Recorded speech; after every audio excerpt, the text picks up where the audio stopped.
Komu je bila namenjena parada učenja?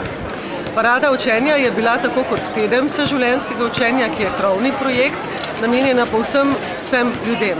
Se pravi vsem ciljnim skupinam, od najmlajših, ki so tudi tukaj nastopili, pa do mladine, pa tudi do najstarejših, do tistih v najkasnejšem življenjskem obdobju, kajti prikazane so priložnosti za vse, da se bodisi v formalnih okoljih, pomeni v različnih šolah, ali pa v neformalnih okoljih, ali pa priložnost tudi naučijo novih znanj, pridobijo nove spretnosti in se na ta način okrepijo za življenje.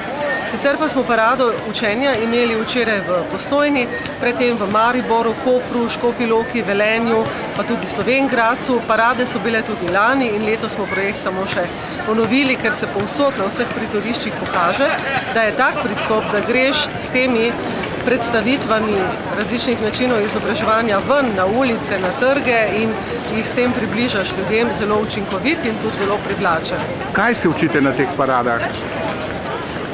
Učimo se, oziroma učijo se tisti, ki pridejo mimo ali pa ki jih pocukamo za rokav in pritegnemo k stojnicam, različne stvari. Danes smo imeli tukaj naprimer prikaz, kako si z moderno tehnologijo izmeriti sladkor v krvi, to je zelo zanimivo, zlasti za sladkorne bolnike recimo.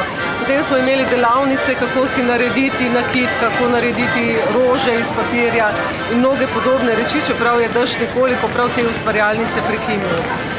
Mnoge šole so se predstavile, tukaj smo imeli prikaz tridimenzionalnega printanja, kako deluje tak printer in podobne reči.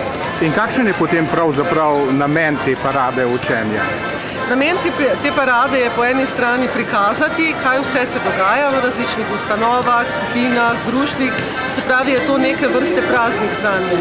Po drugi strani pa je za vse ljudi, ki obiskujejo stojnice, delavnice, priložnost, da se seznanijo z tem, kar za njih obstaja in da se v najboljšem primeru v takšne oblike izobraževanja kasneje tudi vključijo.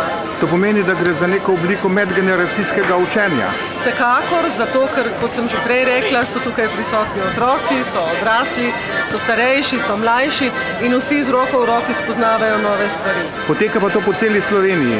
Ja, potekalo je po celi Sloveniji oziroma ta širši krovni projekt teden vseživljenjskega učenja.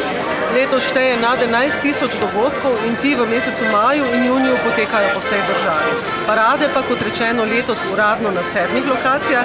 To je projekt, ki ga je podprla Evropska komisija in ga tudi sofinancira. Tako da, če bomo želeli parade ponavljati, bomo pač morali najti lastne vire, ampak tako kot se zdaj zdi, je povsod veliko navdušenja, veliko pripravljenosti sodelovati, pa morda tudi sofinancirati takšne nastope. Je bila današnja parada učenja v Ljubljani zaključna ali bodo še kje drugje? Ta parada je zaključna, oziroma tisti, ki so lani organizirali parado, jo bodo še ponovili. Imamo še 3 lokacije in sicer 23. maja v Murski Soboti, Ljudska univerza Murska Sobota to koordinira, potem 1. junija Kulturno-turistično-rekreacijski center v Radečah ponavlja svojo lansko prireditev, to bo povezano s splavarjenjem na Savi in potem 19.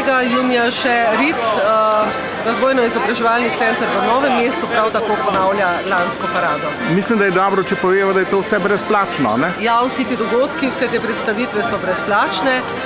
Mi, strani organizatorja, smo povrnili potne stroške tistim, ki so prišli iz ljubljanske okolice in so morali nekaj vložiti za to, da se tu predstavljajo.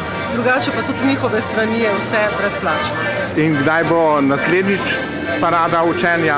Ja, mi upamo, da že kar v naslednjem letu. Evropski komisiji smo prijavili nov projekt in zaprosili za financiranje še 3. serije parad učenja. S tem bi bila nekako vsa Slovenija, vsa večja mesta v državi pokrita s temi dogodki in kot rečeno, če se bo to v bodoče še dogajalo s pomočjo domačih, nacionalnih finančnih sredstev, potem bo to postal tak stalen sestavni del tedna vseživljenjskega učenja. To, kar ste sedaj povedali, v nekem smislu so načrti za naprej.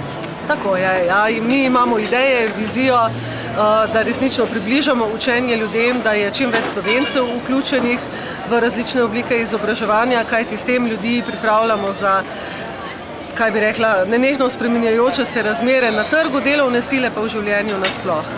Hvala lepa. Prosim.